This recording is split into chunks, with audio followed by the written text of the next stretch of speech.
You need to hold the yarn double for a little time, and we're going to see how thick that gets.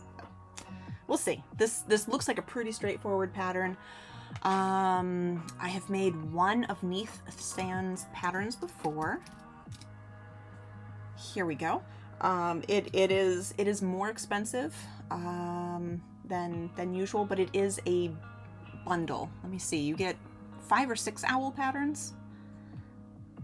5. You get 5 different owls that you can make, which I can show you.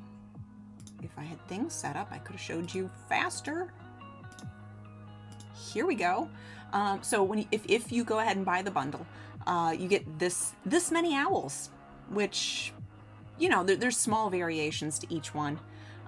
But we are making the saw-whet owl, and I think that'll be a pretty good base to get it close to the owl that I wanted. So yeah, we'll see how this goes. Fingers crossed. Also, I am very aware that the stream title is a misquote, but it's the one that worked with the tune. It's the one that worked with the tune. So there. Mirror, welcome in. The yarn is great. One is roving style, so you can split it up. Oh yeah, the gray and red, right? I think that's the one roving style that was in there.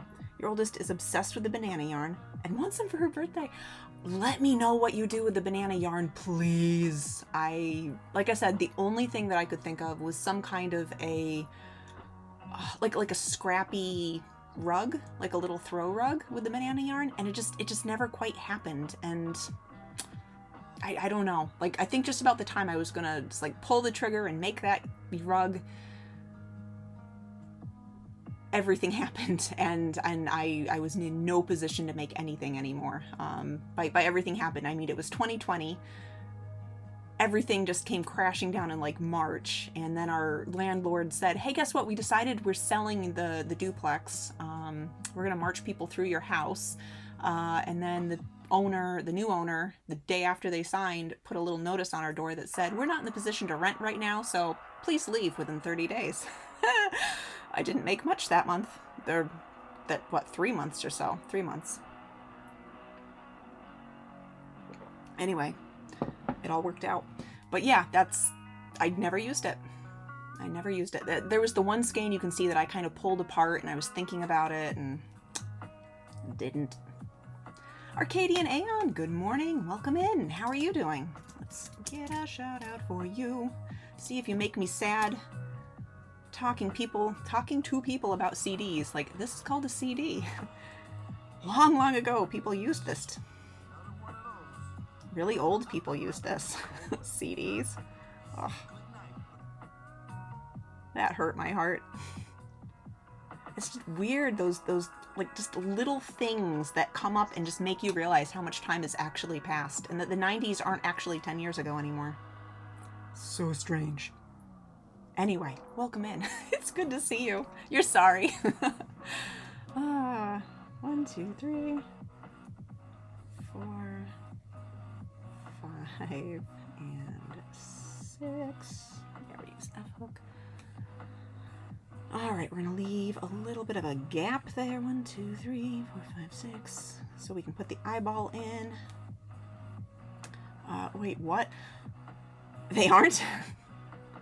It's just one of those things that came up. Like I think I said then, even like the last thing that just speared me right through the heart was talking with Zach Nite about this music, basically, like what's playing here. And she was like, oh yeah, they call that dad rock now. I'm like, why would you do that to me? Why do you hate me? Oh, that hurt. That hurt.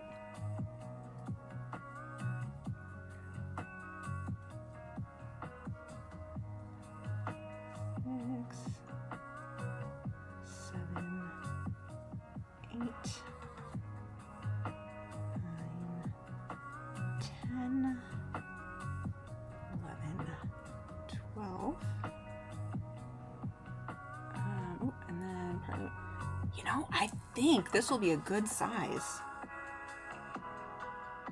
I think this will actually be a good size. We only have one more round to go, and I do have... Yeah, I think this works, guys.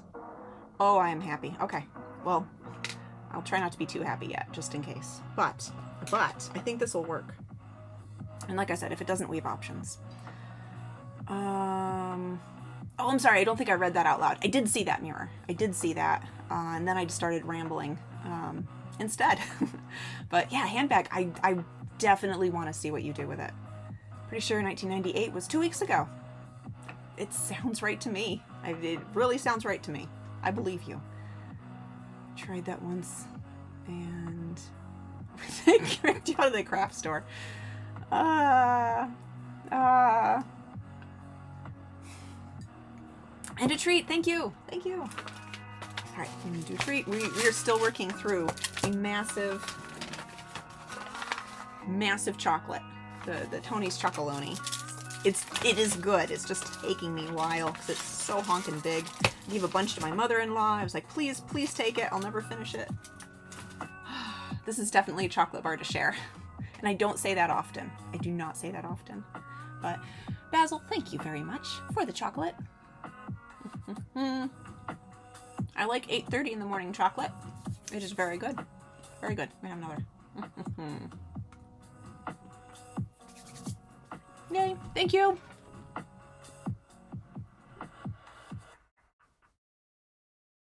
Okay. All right, next row we're holding together.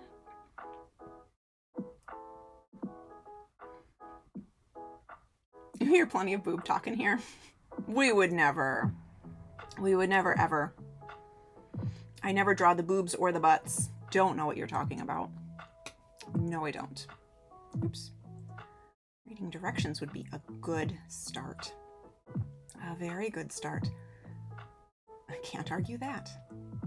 Never draw the boobs nor the butts. Neither.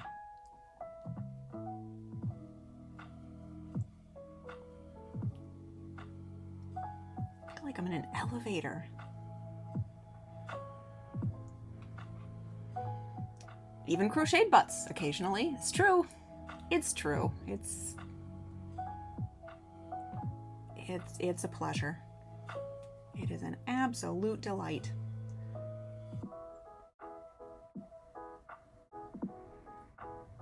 All right, we're doing this twice. And an increase.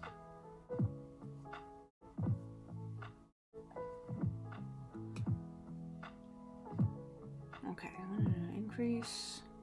Then a single and an increase. Oh my God, I hope this owl just turns out perfectly, guys. Actually, I'm going to do it this way. There we go. Yeah, we just got a little owl friend.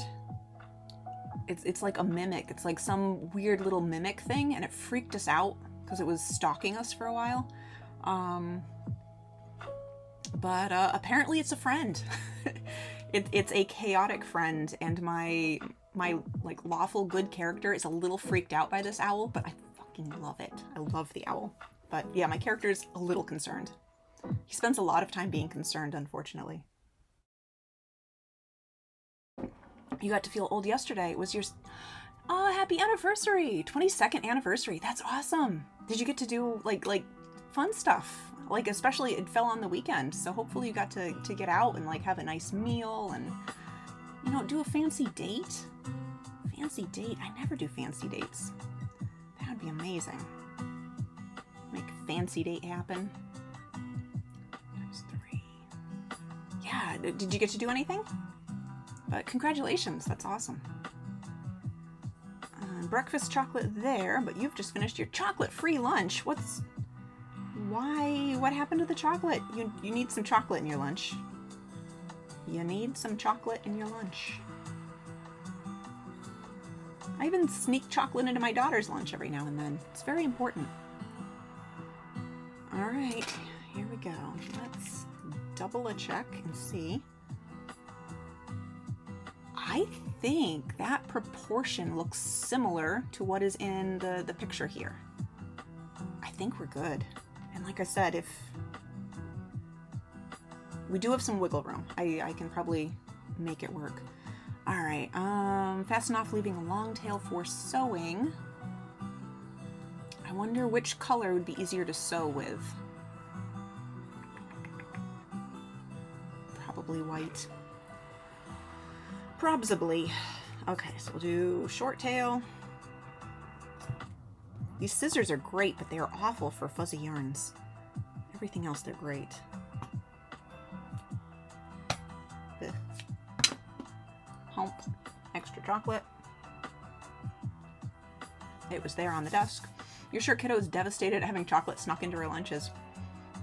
Man, I was thinking the other day, she had some like state testing because they do kind of like the beginning of the year test to see where everyone starts at. And so I always remind her, like, you don't need to know everything. This is what you're going to learn through the year. So they want to see where you start. And then they take a similar test in the middle of the year to see how they're progressing. And then at the end of the year, they take a similar test. And, you know, so they get a whole like view of like the growth through the school year. So I put some Hershey's Kisses in her lunchbox because, you know, no one likes tests. I mean, I kind of did, but I was a nerd. And I did well, so I didn't get nervous about them. Anyway, and I was just thinking that when she was in kindergarten, I don't remember why, but one of the days I put a Hershey's Kiss, a single Hershey's kiss in her lunchbox in kindergarten. And when she came home, I asked her if she liked the kiss, and she said she wasn't allowed to eat it. She said the lunch monitor took it, and she was not allowed to eat it. And I was so mad. I was just like, did they eat it? Did they throw it away? Like, why the hell can my child not eat a Hershey's Kiss? I was so mad. I was so mad. I don't know why you would do that, man, but yeah. So I would only give her chocolate after she got home then. It was just, that was mean. Dark Moon Clover. Occasionally crochet backsides are necessary. They are. I mean, seriously, when I make the little mushrooms, the butt shrooms, and people are at my booth looking around, they'll be like, oh, look at this. It's a mushroom. It's so cute. And like, they're already happy with it. And I'll be like, and they have butts. And they'll turn it around and they just become like 200 times happier. Yes. Yeah. It's a good thing. And Nicholas, you had a nice dinner, but you took the kids along. That's what my husband and I did last time we went. Actually, we took his parents and my daughter along, and it was a great time. Like I loved it. So it was a fun anniversary. So you took the kids along, and you went to a fair yesterday. Nice. Play dumb so you get easy A's. And on the speed at which, the speed you went too much into school. I didn't say anything about it. It just. I never put chocolate in her lunch again, so I didn't put her in that position because that's crap, man. It's really crap. It's not a butt shroom if it doesn't have a butt. Well, I mean, I don't have them labeled butt shrooms. I think they're just mushrooms or whatever. I only call them butt shrooms here. I don't know, man. I'm a little bit nervous about what people would say if they actually said, like, butt shrooms on them. Like, I'm just afraid people would be, like, a little too excited by the sign. Maybe not.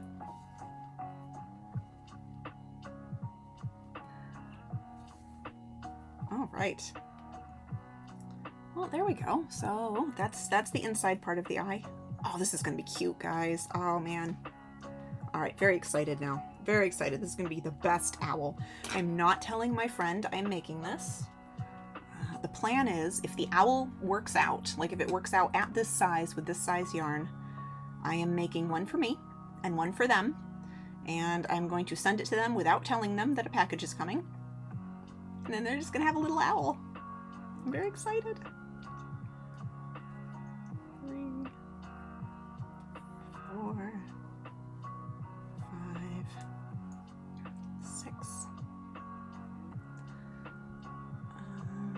Rainbow star, the more you know.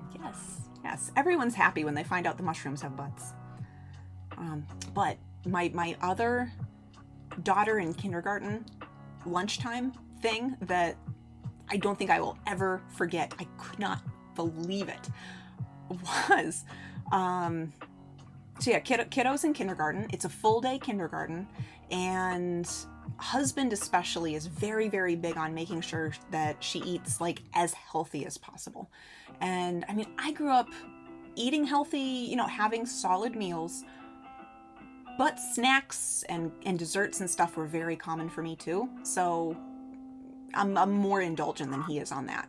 But anyway, so she wasn't buying lunch at all in kindergarten.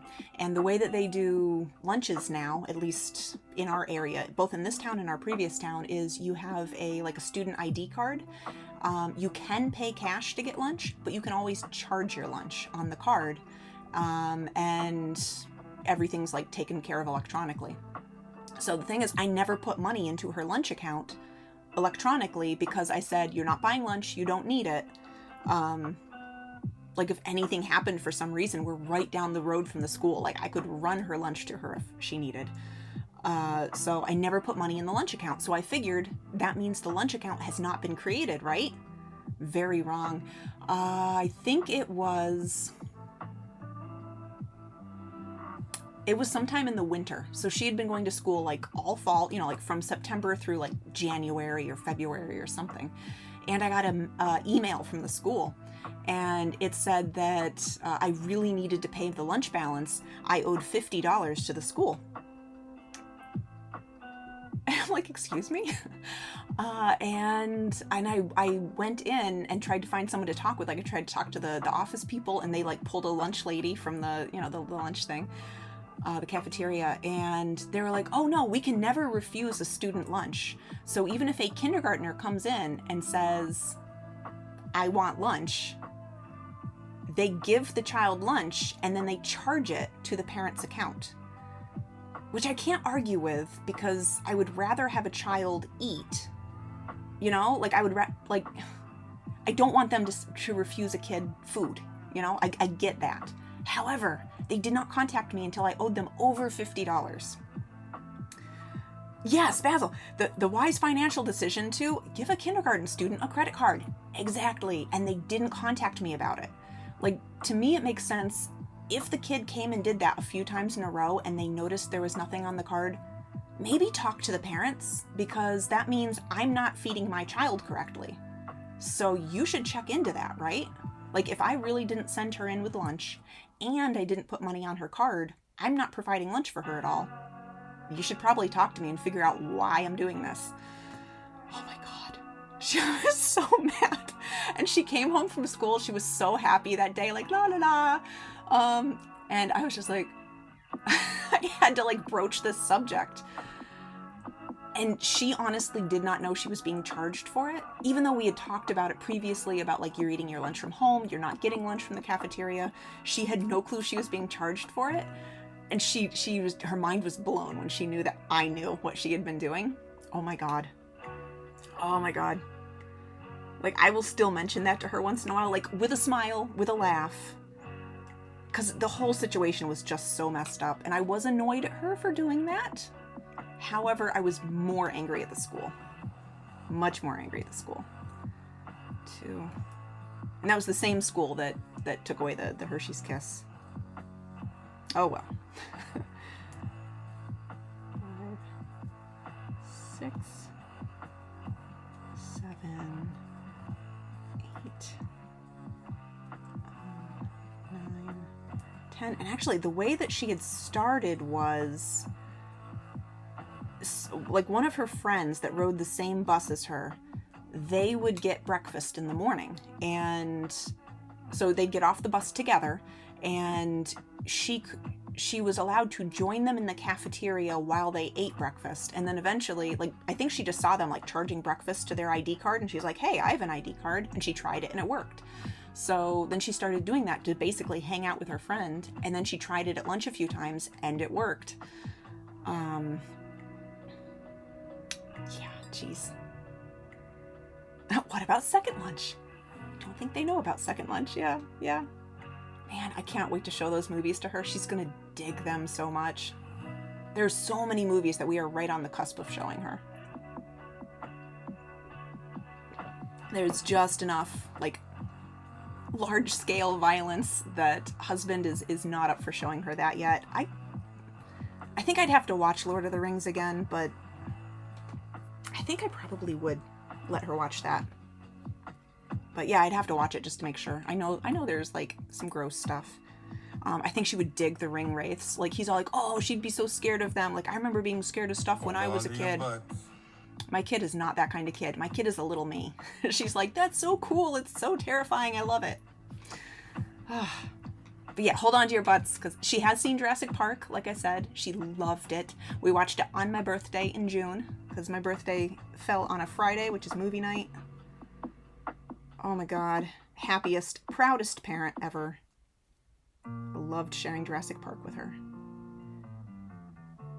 And she got to watch Spider-Man Into the Spider-Verse, the first of the Spider-Verse movies, Friday for movie night, because we were trying to figure out what to watch, and I could not wrap my brain around watching another, just kid movie. I was like, I'm so done with kid movies. I'm like, wait a minute, we could watch Spider-Verse. And we did. Oh, I love that so much. That they did such a great job on that. So yeah, she saw it, and immediately at the end, the way they end it with Gwen, like, her voice coming through the portal, my kiddo immediately is like, there's a second movie, isn't there? Can I see the second movie? Good stuff. It's a shame the Hobbit movies are kind of meh. I don't have a solid memory of the Hobbit movies. Like, I have flashes, but I have a much better memory of Lord of the Rings. I think it was just partly when The Hobbit came out versus when Lord of the Rings came out, for, like, how much attention I was paying to it.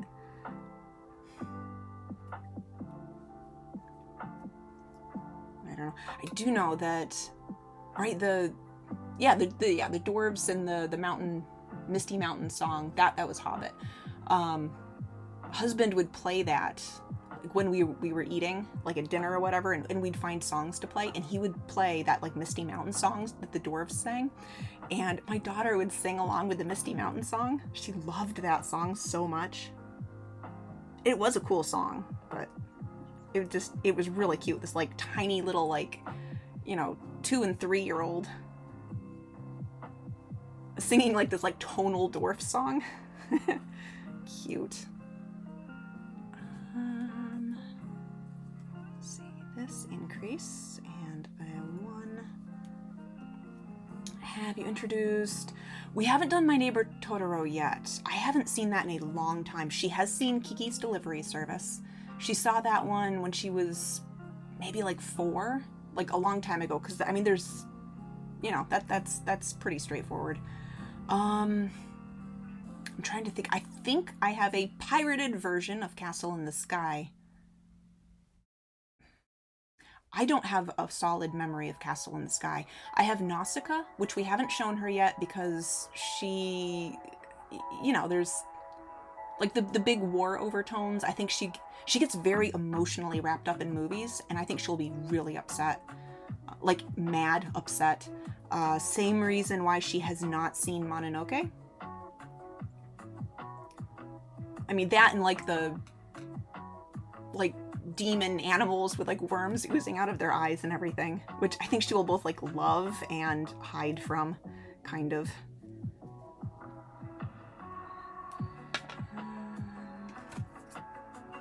So yeah, multiple reasons there. So anyway, yeah, the Miyazaki movies that she has seen, she saw, movies are intended to be emotion generators. Yeah, but she really gets wrapped up in them. Let me think. So yeah, she saw Kiki's Delivery Service. She's seen Spirited Away. We love Spirited Away. I